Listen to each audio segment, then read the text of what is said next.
speaking to the class of 2024, I really wanted to give them a little bit of wisdom, advice about just going out there, following your dreams, making sure that you make your dreams come true, not wait for somebody to do that for you, and just go out there and enjoy life as well, because sometimes you get carried away and you end up forgetting about the world around you.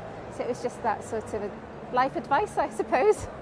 Oh, it's a big question, advice, isn't it? Because I don't really know all the answers either, but there's a couple of things that I think have helped me in the last sort of few years figure things out for my career, but also for life as well, is that I think we sometimes think of big picture stuff too readily and put too much pressure on ourselves to think of where we want to get to, what we're trying to achieve and where we're striving to, when actually everything else just comes by one step at a time.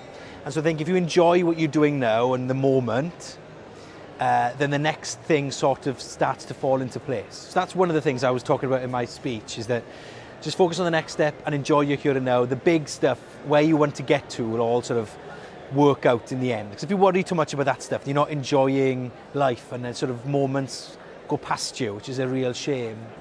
If you can, live with someone you like, and don't get shocked at the lack of holiday once you're in the working world like I did, but you'll be fine, Have a specialism, make excellent cups of tea, write brilliant thank you emails, and learn what the news line is, no matter which bit of journalism you're in. And wear sunscreen. My advice to them is think outside the box. What you have got is only the foundation. Use that not as a stepping stone. Use that as a springboard to spring you up, because the energy you get from Cardiff and also on yourself, you can add so much into it. And not just use what you have learned. Use what you have learned and have time to the poor and the marginalized of the world, so that we can all do together and make this world a better place